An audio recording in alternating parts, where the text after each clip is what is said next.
এইচএসে যারা সায়েন্স বা বিজ্ঞান নিয়ে পড়তে চাও অথবা কমপ্লিট করে ফেলেছো, তাদের জন্য খুব অল্প বয়সেই হাই র্যাঙ্ক মানে অফিসার র্যাঙ্কে চাকরি পাওয়ার একটা সহজ মাধ্যম হলো এই এনডিএ। এনডিএর অর্থ কী? এনডিএর অর্থ ন্যাশনাল ডিফেন্স একাডেমি, যারা 1954 সাল থেকে অল্প বয়সী ছেলে মেয়েদের স্বাবলম্বী ও দেশ সেবার একটা সুযোগ করে দিচ্ছে। এখন এই এনডিএ সম্পর্কে খুব অল্প সময়ে সবিস্তারে জানার আগে আমার চ্যানেলে যারা প্রথম বা নতুন এসছো এবং যারা আগের ভিডিওগুলি দেখোনি তাদেরকে অবশ্যই বলবো যে আগের ভিডিওগুলিকে দেখো, চ্যানেলটিকে সাবস্ক্রাইব করো এবং অবশ্যই খুব ভালো লাগলে ভিডিওগুলোকে শেয়ার করো। তো চলো এবার মূল বিষয়ে ফিরে আসা যাক। দেখো, এনডিএ হচ্ছে ন্যাশনাল ডিফেন্স একাডেমি এবং একাডেমির মাধ্যমে এরা কী করে না, এনডিএর সাথে যুক্ত থাকে আইএনএ। এই এনডিএ এবং আইএনএ হলো কি না, gateway to build up a career in Indian army, Indian air force and Indian navy. Indian army, Indian air force এবং ইন্ডিয়ান নেভিতে তোমার ভবিষ্যৎ জীবনটা গড়ে তোলার জন্য একটা খুব সঠিক সুন্দর মাধ্যম হলো এই এনডিএ। এই পরীক্ষাটা নিয়ে থাকে মূলত union public service commission, UPSC. এটা বছরে দুবার এদের পরীক্ষাটা হয় এবং সেটি যথাক্রমে এপ্রিল এবং জুন মাসের দিকে হয়ে থাকে। 71 বছর ধরে কিন্তু এই পরম্পরা কন্টিনিউ চলে আসছে এবং এর মাধ্যমে বহু ছেলে মেয়ে কিন্তু তাদের কাঙ্ক্ষিত লক্ষ্যে পৌঁছতে পেরেছে। এই বিষয়ে আরও ডিটেলসে জানার জন্য চলো আমরা এদের যে লেটেস্ট যে লাস্ট যে অফিসিয়াল নোটিফিকেশন, সেই নোটিফিকেশনটাকে একটু দেখে নিয়ে বুঝে নেওয়ার চেষ্টা করি যে এনডিএ এদের যে পরীক্ষা, এই পরীক্ষা দিতে গেলে কী কী কোয়ালিফিকেশান লাগে, কখন ফর্ম ফিল আপ করতে হয়, কত ফিজ লাগে, কতগুলো ভ্যাকেন্সি থাকে, এই সংক্রান্ত যাবতীয় তথ্য। তো চলো এদের অফিসিয়াল নোটিফিকেশানটা আমরা খুব সংক্ষেপে একটু বুঝে নেওয়ার চেষ্টা করি। দেখো, আমি তোমাদের সামনে এদের যে লেটেস্ট যে লাস্ট যে অফিসিয়াল নোটিফিকেশন 11 ডিসেম্বর 2024 সেটা আমি চট করে ওপেন করেছি এবং চটফট করে আমরা একটু বুঝে নেওয়ার চেষ্টা করব। দেখো, ইউনিয়ন পাবলিক সার্ভিস কমিশনের এই নোটিফিকেশনে এরা কি বলেছে যে না, last date for submission of application is the 31 December 2024, মানে 31 ডিসেম্বর 2024 এদের যে লাস্ট যে পরীক্ষাটা ছিল তার যে ফর্ম ফিল আপ, সেটা লাস্ট ডেট ছিল কিন্তু 31 ডিসেম্বর 2024। তো দেখা এখানে কি বলেছে না, এখানে মোটামুটি how to form fill up, how to apply, কীভাবে অ্যাপ্লাই করতে হবে আমরা প্রত্যেকেই জানি। upsconline.gov.in এই অফিসিয়াল সাইটে যেতে হবে। অফিসিয়াল সাইটে যাওয়ার পর তোমার সমস্ত যাবতীয় বেসিক ডিটেলস সমস্ত কিছু ফিল আপ করতে হবে, যেমন আমরা অন্যান্য ফর্ম ফিল আপের ক্ষেত্রে করে থাকি। এবং সেই সমস্ত কিছু ফিল আপ করার পর ফটো, স্ক্যান ইমেজ, সিগনেচার থেকে শুরু করে যাবতীয় সমস্ত তথ্য ফিল আপ করার পর আমরা পরবর্তী পেজে চলে যাব। আর এখানে মডিফিকেশান এবং রেজিস্ট্রেশন প্রোফাইলের কিছু জায়গা তুমি মডিফিকেশানের জন্য অবশ্যই সময় পাবে এবং সেটা কিন্তু দিয়েছিল 7/1/2025 এবং মডিফিকেশান কিছু কিছু জায়গায় তুমি কিন্তু করতে পারবে। তো আমি বলবো প্রত্যেকটা ফর্ম ফিল আপ যখন তোমরা করবে তখন কিছু জিনিস একটু মাথায় রাখতে হবে।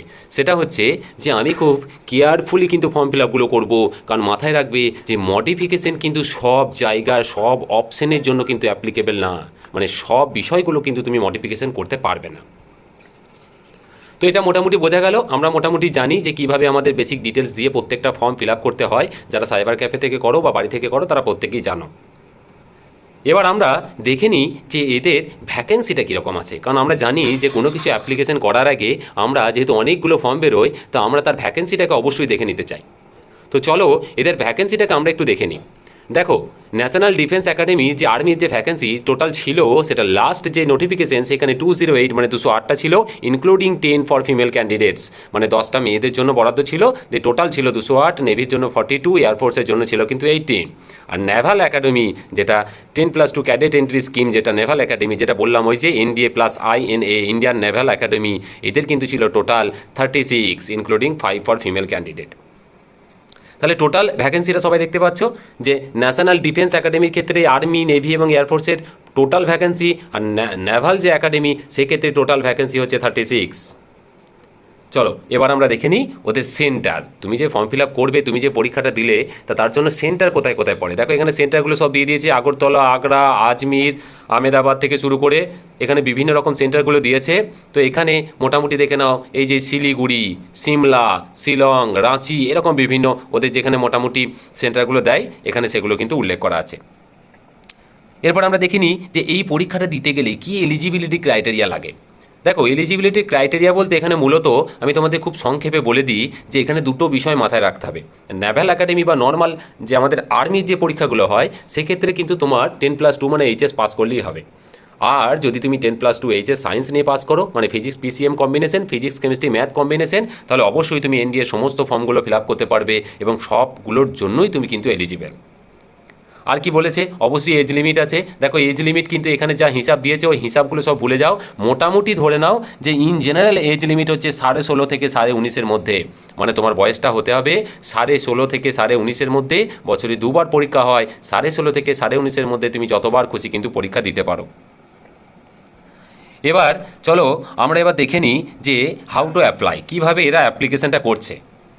দেখো আমি আগেই বলেছি যে এদের অ্যাপ্লিকেশন করার জন্য তোমাকে কি না, এদের যে অফিসিয়াল ওয়েবসাইট, সেই অফিসিয়াল ওয়েবসাইটে যেতে হবে। অফিসিয়াল ওয়েবসাইটটা কি না, upsc.gov.in, ওখানে যেতে হবে। ওখানে যাওয়ার পর তোমার মোবাইল নাম্বার, তোমার মেল আইডি দিয়ে রেজিস্টার করতে হবে। রেজিস্টার করার পর সমস্ত ওটিপি দিয়ে, পাসওয়ার্ড দিয়ে তোমার রেজিস্ট্রেশন আইডিটা ক্রিয়েট হবে। রেজিস্ট্রেশন আইডি ক্রিয়েট হয়ে যাওয়ার পর তোমার যাবতীয় academic details, basic details, scan image, scan signature সমস্ত কিছু আপলোড করে তোমাকে লাস্টে গিয়ে কিন্তু তোমাকে ফিস পেমেন্ট করতে হবে। এবং সেই ফিসটা পেমেন্ট করে তোমাকে কিন্তু তারপরে তোমার যে অ্যাপ্লিকেশন যে কপি, তার পিডিএফ কপিটা কিন্তু ডাউনলোড করে সেভ করে রাখতে হবে, বা তুমি প্রিন্ট আউটও নিয়ে রাখতে পারো। তাহলে এইভাবে আমরা মোটামুটি অন্যান্য জায়গায়, অন্যান্য পরীক্ষার ক্ষেত্রে যেভাবে আবেদন করি এইভাবে কিন্তু আবেদন করা যাবে। এক্সাম প্যাটার্নটা কী আছে চলো আমরা একটু ছোটো করে দেখে নেওয়ার চেষ্টা করি যে এখানে এক্সাম প্যাটার্নটা কী আছে। আমি প্রথমেই বললাম যে এটা কিন্তু যাদের পিসিএম কম্বিনেশন আছে তারা কিন্তু অবশ্যই সমস্ত পরীক্ষার জন্য কিন্তু এলিজিবল। তো সেই জন্য এদের যে পরীক্ষার প্যাটার্নটা আছে সেই পরীক্ষার প্যাটার্নটাও কিন্তু অনেকটা পিসিএম ভিত্তিতে হবে, অনেকটা। তো কীরকম এদের পরীক্ষার প্যাটার্নটা আমি একটু ছোটো করে দেখে নিই। এদের অফিসিয়াল নোটিফিকেশন বলছে যে দেখো এদের যে পরীক্ষাটা হবে সেই পরীক্ষাটা কি না, the subject of the written exam, the time allowed and the maximum marks allotted to each subject will be as follows: mathematics and general ability test. এটা হবে দুটো পেপারের পরীক্ষা, 2.5 ঘন্টা পরীক্ষা। ম্যাথমেটিক্স থাকবে 300 নম্বরের, আর জেনারেল এবিলিটি টেস্ট থাকবে কিন্তু 600 নম্বর। টোটাল রিটেন টেস্ট হবে কিন্তু 900 নম্বরের। 900 মার্কসের রিটেন টেস্ট হবে, পেন পেপার টেস্ট হবে, এমসিকিউ বেসড টেস্ট হবে, ওএমআর ভিত্তিতে টেস্ট হবে, এবং টোটাল মার্কস হবে কিন্তু 900 নাম্বার, যার মধ্যে ম্যাথমেটিক্স থাকবে কিন্তু 300 নাম্বার, আর জেনারেল এবিলিটি টেস্ট থাকবে কিন্তু 600। পরে আমরা সিলেবাসটা নিয়ে আলোচনা করব। আর তারপরে দেখো বলা আছে এসএসবি টেস্ট, মানে ইন্টারভিউ হবে কিন্তু 900 নাম্বার, মানে 900 নাম্বারের কিন্তু একটা ইন্টারভিউ হবে। তাহলে মোটামুটি বোঝা গেল যে এখানে এদের পরীক্ষাটা 2.5 ঘন্টার মধ্যে, দুটো পেপার 2.5 ঘন্টায় কীভাবে এদের পরীক্ষাটা কিন্তু হয়ে থাকে। চলো এবার আমরা ওদের একটু সিলেবাসটাকে একটু ছোটো করে দেখে নেওয়ার চেষ্টা করি। দেখো ওদের সিলেবাসটার মধ্যে এখানে দেখো খুব সুন্দর করে ভাগ করে দিয়েছে। পেপার 1-এর ক্ষেত্রে যেহেতু ম্যাথমেটিক্স ছিল, তো ম্যাথমেটিক্সের ক্ষেত্রে দেখো এখানে সিলেবাসটা ওরা দিয়ে দিয়েছে যে কী কী আছে, অ্যালজেব্রা থেকে কী আছে, ম্যাট্রিক্স থেকে কী আছে, ট্রাইগোনোমেট্রি থেকে কী আছে, এরকম করে সিলেবাসটা দিয়েছে। তোমরা পরে এটাকে স্ক্রিনশট মেরে বা আমি ডেসক্রিপশন বক্সে দিয়ে দেবো, ওখান থেকে ডাউনলোড করে দেখে নিতে পারো। আর পেপার 2-এর ক্ষেত্রে আমি ছোটো করে বলে দিই যে পার্ট এর ক্ষেত্রে ইংলিশ আছে, পার্ট বি এর ক্ষেত্রে দেখো জেনারেল নলেজ বা জিকে আছে, তারপরে কি দেখো ফিজিক্স আছে, জিকের মধ্যে কেমিস্ট্রি আছে, জেনারেল সায়েন্স আছে, হিস্ট্রি, ফ্রিডম মুভমেন্ট আছে, জিওগ্রাফি আছে, এগুলো কিন্তু জিকের মধ্যে সব আছে, কারেন্ট ইভেন্ট আছে। তাহলে জেনারেল এবিলিটি টেস্টের ক্ষেত্রে কিন্তু এই সমস্ত বিষয়গুলোই কিন্তু আছে। আচ্ছা, নেগেটিভ মার্কিংয়ের বিষয়টা কী আছে? দেখো নেগেটিভ মার্কিং অবশ্যই আছে এই পরীক্ষায়, এবং এদের কিন্তু 1/3 নেগেটিভ মার্কিং আছে। 1/3 নেগেটিভ মার্কিং বলতে 3টেতে 1 নাম্বার না, এরা কিন্তু 0.33 1/3 হিসাবে 0.33 করে কিন্তু নেগেটিভ মার্কিং করেছে। কি বলেছে দেখো, there are 4 alternatives for the answer to every question. একটা কোশ্চেনে 4টে করে অপশন থাকবে for each question for which are wrong answer has been given by the candidate. একটা প্রশ্নের জন্য যদি একটা ভুল উত্তর দেওয়া হয়, 1/3 0.33 of the marks assign to that question will be deducted as penalty. তখন একটা উত্তর ভুলের জন্য 0.33 নাম্বার পেনাল্টি হিসাবে কাটা যাবে, মানে নেগেটিভ মার্কিং করা হবে। আচ্ছা, এরপরে যে বিষয়গুলো আছে তাহলে আমরা নোটিফিকেশন, ফর্ম ফিল আপ, পরীক্ষার প্যাটার্ন, পরীক্ষা, নেগেটিভ মার্কিং সমস্ত কিছু দেখলাম। এবার আর কিছু নাই, তুমি যদি পরীক্ষায় কোয়ালিফাই করো তাহলে তোমার অবশ্যই একটা মেডিকেল টেস্ট হবে। এদের মেডিকেল টেস্টের মানে তুমি জানো যে কোনো আর্মি বা ডিফেন্সের যে কোনো লাইনে গেলে পরে এদের মেডিকেল টেস্টটা খুব কিন্তু বেশ ভালোভাবে কড়াকড়ি করে এরা কিন্তু মেডিকেল টেস্টটা করে। হ্যাঁ, মেডিকেল টেস্টের জন্য দেখো এদের প্রচুর দিয়েছে, medical examination of female candidate, প্রচুর ক্যাটাগরি ভাগ দিয়েছে। তারপরে দেখো প্রচুর কিছু দিয়েছে, মেডিকেল টেস্টের যে বিভিন্ন টাইপস, ধরনগুলো কিন্তু এখানে প্রচুর উল্লেখ করেছে। তো মেডিকেল টেস্ট কিন্তু বিভিন্ন রকমভাবে এরা করবে, পরে নোটিফিকেশানটা ডাউনলোড করে কিন্তু দেখে নিতে পারো। আর কি বলেছে, এদের হাইট ওয়েটের একটা ব্যাপার আছে। দেখো এখানে কিন্তু এজ ওয়াইজ হাইট ওয়েটের যে চার্ট, সেই চার্ট কিন্তু দিয়ে দিয়েছে। সেই অনুযায়ী কিন্তু তোমার ফাইনাল যখন সিলেকশন হবে মেডিকেল টেস্টের পর, কিন্তু এরা কিন্তু হাইট ওয়েট অবশ্যই কিন্তু চেক করে নেবে। আচ্ছা, তাহলে এই মোটামুটি ডিফেন্স লাইনের ক্ষেত্রে ইন জেনারেল যে সমস্ত জিনিসগুলো এরা কিন্তু চেক করে সেগুলো মোটামুটি দেখালাম। আর একটা জিনিস, হ্যাঁ, যে এদের যে স্যালারিটা কত হয়, দেখো এদের কিন্তু সেন্ট্রাল গভর্নমেন্টের পে স্কেল, অফিসার র্যাঙ্কের জব, তো অবশ্যই স্যালারি তো বুঝতেই পারছো যথেষ্ট ভালো হবে। তাও আমরা একটু নিজের চোখে একটু দেখে নেওয়ার চেষ্টা করি যে এদের স্যালারিটা মোটামুটি কত হতে পারে। দেখো অফিসার র্যাঙ্কের যেহেতু জব এবং প্রমোশনাল জব, তো সেহেতু এদের এই যে স্যালারিটা সেটা কিন্তু ভ্যারিয়েবল থাকবে। মানে প্রথমে তুমি যে স্যালারিতে জয়েন করবে সেটা অবশ্যই প্রমোশন হতে হতে কিন্তু অনেকটাই বেড়ে চলে যাবে। তবে যেহেতু সেন্ট্রালের পে স্কেল, তো সেহেতু বলতে পারি যে এখানে কিন্তু স্যালারিটা একটা হিউজ মাত্রায় থাকবে। তো চলো আমরা একটু ছোটো করে দেখে নিই যে এদের স্যালারিটা ঠিক কোন জায়গায় দাঁড়িয়ে আছে।